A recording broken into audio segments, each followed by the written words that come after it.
Okay, so let's go to the following question, which is the 14th topic of examination, which is the difference between the true self and the false self. You see, so this is explained in page 68. So go to the same book. Remember, the book is Simple Teachings on Emptiness and Buddha Nature, which is the standard way of explaining this topic in Amidaji. Of course, as I mentioned, there is a false self and there is a true self. No, the false self is the mistaken grown personality that we assume every time we are born in any of the 6 realms of samsaric existence. So we think that with this body is actually me, or this God body, this heavenly body, or the body of an animal. All of this is the false selves that we assume to be, no?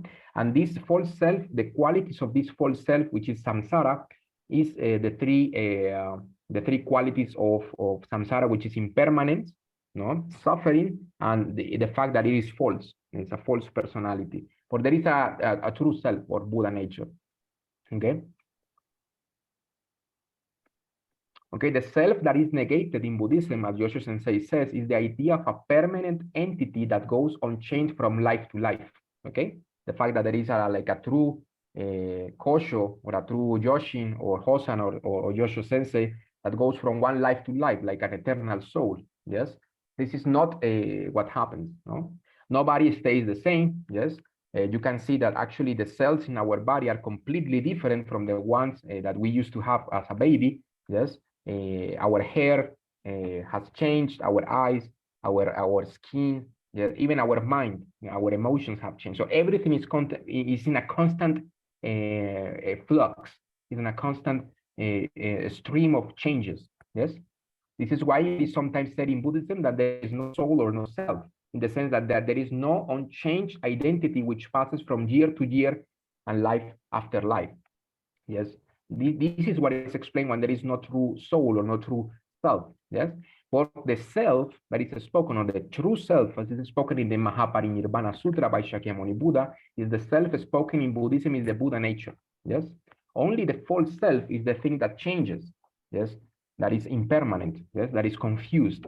But the Buddha nature is not confused. That is not changing in the sense that it is not transmigrating in samsara. Buddha nature is not something that has been made, not destroyed. If it's not created, then it cannot be destroyed. Yes. If it's not destroyed, it means that it has never been created. Yes. So beings do not possess the self means that unenlightened personalities are not the true self of Buddhism. You see. So this little personality that thinks that we are dying, that we are suffering, that we are deluded in samsara. This is the false personality or the false self. Yes, the little ego. Yes, but the true self, the self of the Buddhas. Yes, that is filled with these enlightened qualities, is the true self that Shakyamuni Buddha is referring to in the Tathagata sutras, the sutras that speak about the true self. Yes. Then Shakyamuni Buddha said in the Mahaparinirvana Sutra that we have quoted a lot today, he says, when non-self is talked about, common mortals say that there cannot be self in the Buddhist teaching. One who is wise should know that non-self is a temporary existence. That means samsaric, unenlightened existence. And this is not true. It's not real. Knowing this, one should not have any doubts. When the hidden Tathagata or the Buddha nature, is stated as being empty and quiet, common mortals will think of ceasing and extinction. One who is wise knows that the Tathagata is eternal and unchanging. Okay? So the hidden Tathagata is stated as being empty. This refers to the fact that the Buddha nature is empty of illusion, empty of blind passions, but it is not empty of itself or empty of true reality. Okay? This is very important. So only samsaric phenomena are the product and causes of causes and conditions, and they do not have any real existence. While the Buddha nature is eternal and unchanging. You see, it has qualities of itself. Yes, it's something that we can rely on. Okay. So non-self refers to samsara, and self refers to nirvana or Buddha nature. Also, the Mahaparinirvana Sutra says, very beautiful sutra, talking about the qualities and the difference between the false self and the true self. It says, the empty, what is empty is the totality of samsara, and the non-empty, what is not empty, is the great nirvana. Non-self is samsara, and the self is great nirvana. Yes? What is based on causal relations has no self. Non-self is suffering and empty. The body of the Tathagata is not based on causal relations, because there are no causal relations. We say that there is the self. The self is the eternal bliss, self and the pure. Okay, so whereas the false self, yes, is suffering, yes, the self is blissful. Okay, what is actually lacking any identity is the true self. You see, and actually the other quality of samsara is impermanence. Okay, so the true self is everything that the non-self is looking for. Okay, so everything in samsara is impermanent. Okay, whereas the true self is permanent. Everything in samsara is suffering, while the true self is blissful. Okay, so the three qualities of samsaric existence are actually fulfilled, or are actually to be found in the true self. So everything that beings in samsara are looking for, through happiness, through bliss, is never to be found in the outside of samsara, but is to be found in the Buddha nature. Okay, this is very important for us to understand. So the non-self is the false qualities, or the false, let's say, reality. The false dream-like nature of samsara, and the true self is true reality. It's something actually worth seeing, and it's actually is something actually to be found in nirvana. So nirvana is the true happiness and true reality. Yeah.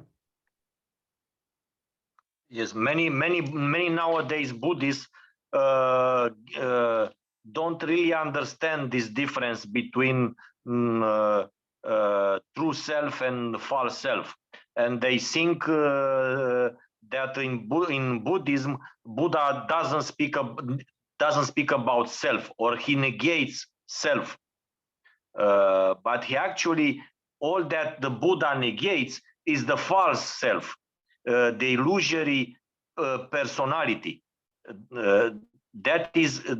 He negates us to have true reality. He says that the so-called that our unenlightened personality is not our true self. In this way, he negates the false self, but he uses the term self. So Shakyamuni Buddha uses the term self in the way that Kosho explained. Yes. Yes, and remember that this is something that we have already mentioned, is that when we go to the Pure Land, we will be in three places at the same time. Yes. In the same time. At the same time, we have the Dharmakaya, which is the body that all Buddhas share. Yes. Okay. Then we have also the Sambhogakaya body that we will have eternally in the Pure Land, and we will be in all places of the universe, emanating countless of Nirmanakaya bodies throughout samsara to help sentient beings. Okay. So we have to understand that the Buddhas manifest in many different ways for the benefit of sentient beings. So we shouldn't mistake, the fact that Shakyamuni Buddha talked about non-self to state that when we go, we attain enlightenment, we will be like completely like extinct or inactive. Yes, actually, it's quite the opposite. Yes, we will be active in many ways. Yeah. Many people mistake. Many people wrongly understand the term nirvana, because nirvana comes from the root nirv, which means to extinguish, but actually it means to extinguish blind passions, to extinguish illusion, but it doesn't refer to annihilation, complete annihilation. It means only the extinguishment of the fire of blind passions and sufferings, and to become awakened to the true reality, which is filled with many infinite blissful qualities. Yes.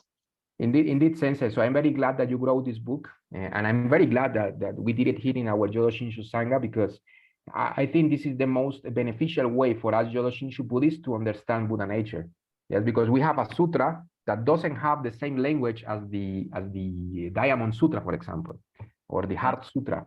We have a Shakyamuni Buddha and knows how to teach the Dharma, and he chose his words very carefully. And he didn't speak here about formless Dharmakaya. No, he was talking about many manifestations. So it's very good for us, Jodo Shinshu Buddhists, to understand Buddha nature in this way, because this is the way in which the Buddha himself chose to speak about Amida Buddha and his Pure Land.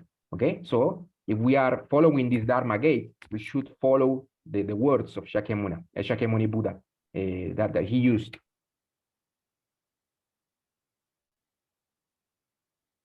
I don't know if we have time for another question, or maybe Yoshin, Hosan, or you yourself, Sensei, have something to add.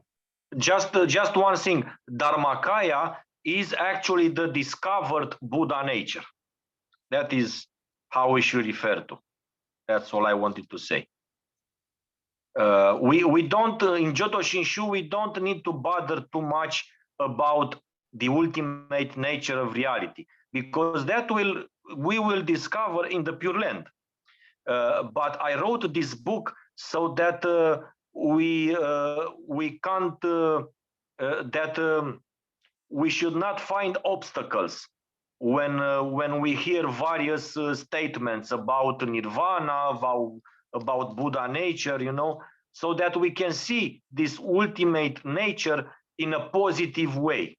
See, this is why. So, in order, I wrote this book in order to correct some wrong views that might appear, and some Jodo Shinshu followers might find an obstacle in. But we don't need to dwell too much on this ultimate reality, because we will know it there. So Jodo Shinshu focuses on the path to receive faith. Faith is all that matters, because through faith we can go to the Pure Land and discover our innate Buddha quality, nature with its myriad qualities. So we in Jodo Shinshu talk much about faith, more about faith than ultimate Buddha nature. But we also need to know a few essential things about this Buddha nature so that we can't be confused by others. Yes, sadly, many people in Jodo Shinshu, they like to combine Dharma gates, and we shouldn't do that. I think that is why this book is so useful. Mm-hmm. And many use the terms like emptiness or voidness in order to promote various wrong views. Many use the terms emptiness or voidness to deny the existence of Amida Buddha.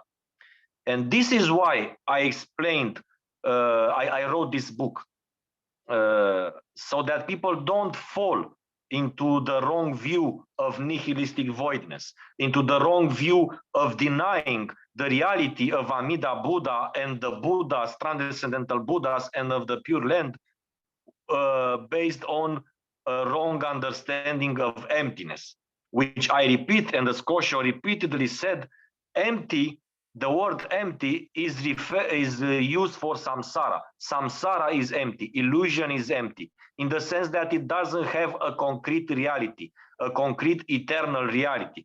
While Buddha nature, Nirvana, the Pure Land are not empty of themselves, but only empty of illusions, because you can't find any illusion in the Pure Land. No illusion, no suffering.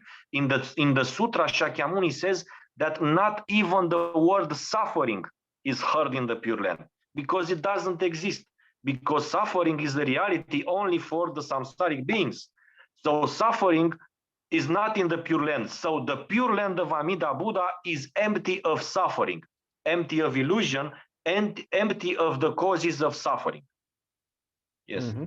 And filled with compassion and wisdom, which is the essence of Amida Buddha's heart or mind, no? Of course. Yeah.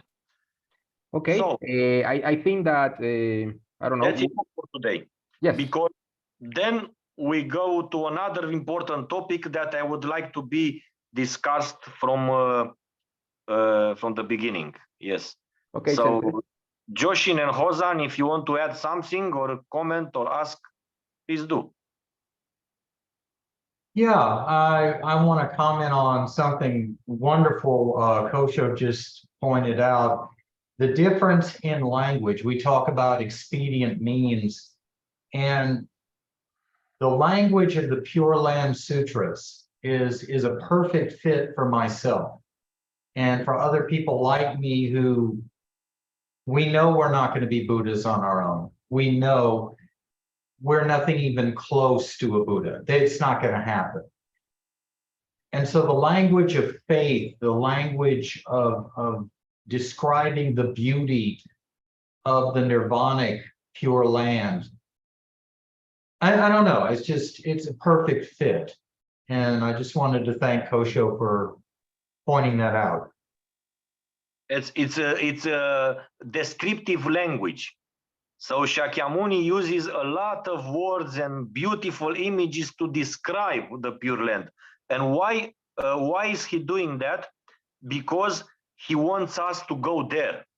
Because he wants us to realize that the Pure Land is a real enlightened place. You know, if I want you to go to a certain park, to go to a certain place, then I will describe that place in a very exuberant way so that I can make you wish to go there. And why this, as you know, in the primal vow, Amida Buddha says that you have to have faith in him, say his name, which is an expression of this faith, and you have to wish to go to the Pure Land. So this is why Shakyamuni is describing the Pure Land in many beautiful ways to make you wish to go there. And if he wants you to go there and wish to go there, then it means that the Pure Land is real. Because the Pure Land being an enlightened place is automatically real, not empty of itself, but empty of samsaric phenomena. Okay? So that's very important. Yes. So these videos, these discussions sometimes might be difficult, but we are trying our best here at Amidaji to explain things in a very simple way. You see, we try not to complicate things. This is also why I wrote this book on emptiness, so that people abandon a complicated way of relating with this, with nirvana and with Buddha nature and so on. Yes, and we have many simple videos in our sangha, like also the videos made by Joshin. So thank you very much, Joshin, for your videos. They are very simple. Thank you, and they are showing the way a simple Jodo Shinshu follower lives his life of faith. So if guys go to his videos, that's enough to entrust to Amidas. See, you don't need to talk with them about many doctrinal aspects, but still, as monks and teachers, we need to know these doctrinal aspects so that we can't be confused, so that other people can't confuse our members. See? So if anybody asks us, or he has a wrong understanding about such things, we can know how to explain them in a simple way so that he doesn't complicate his mind. Okay, yes. Sorry for talking too much. Yes, so, Sensei. Go ahead. I wanted to, no, go on, Kosho. That's okay, go ahead. Since I noticed in Tana's show that Shinran had like a very sad tone in one of his writings, it's almost like he knew that most people will not go to the Pure Land. Did you notice that too in Tana's show? Yes, he talked about his master Honen, who, when meeting with simple people, with people who had a simple understanding, like Joshin, for example, who just entrusted to Amida Buddha, didn't want to know too many things, but just to know that Amida is the real Buddha and that he can save him and he can go to the Pure Land if he entrusts to him. So these people, simple people, Honen said, they will surely go to the Pure Land. While when he met many complicate people who like to complicate themselves and who are very filled with their so-called knowledge. And he said about them that, oh, these guys might not get to the Pure Land because they like to complicate themselves, and because they didn't have a simple aspiration, because no matter how many things you know, you have to keep yourself simple, you know, always, and understand things in a simple way. See, it's very important. Thank you. I thought I was the only one who noticed that too. So yes, for example, now our discussion here is about very deep doctrines, but also explained in a simple way. See? Yes. Yes, you know, Shakyamuni Buddha himself explained things when it was required in very simple ways. Yes. So we have also the example of Shakyamuni Buddha giving analogies and parables.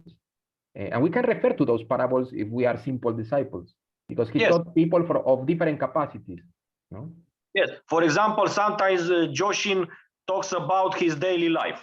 He went to the shop and he met a guy who annoyed him. And from this simple element, he explains something about Shinjin, about simple faith, and about how it doesn't matter what he feels, and that and so and so. So that's very simple, you know. And every one of, yes, please, Joshin. And that's one of the things I've noticed about people that have a problem with Jodo Shinshu teaching, is that they will go and they will ask a question, you'll answer it in a simple way, and then they'll ask more and more and more. And it's like, and my attitude is like, say the name of Amida Buddha, entrust yourself and your karmic destiny to him, wish to be born in his Pure Land, and know that that's enough. And people want to, me and, you know, Josho Sensei, we have that problem a lot with people. They want to complicate it. They want to go off into all these different tangents. It's the simplicity of this faith that is the most beautiful. That it penetrates through all the bullshit. I mean, that's the best way I can put it. Its simplicity connects us to Amida in a way that, in my opinion, no other Buddhist formula could do, at least for me, and that's speaking for myself.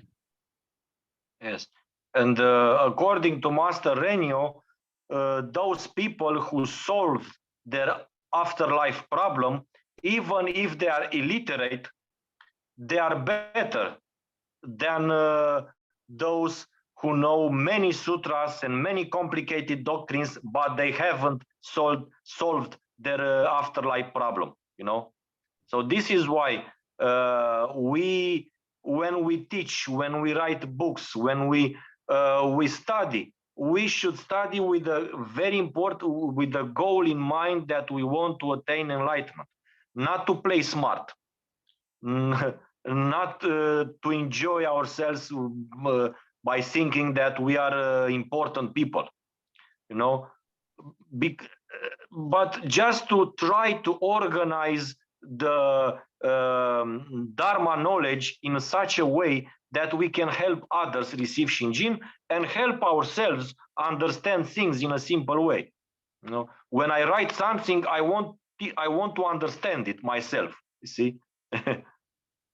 Yes, Sensei, thank you for saying that. As Honen and Shinran said, they only study the Dharma for the benefit of others and only to praise the primal vow. Yes, only to meet the 3 requirements. Say Amida's name, entrust to him, yes, and wish to be born in his Pure Land. Everything else is a tool to lead towards the primal vow.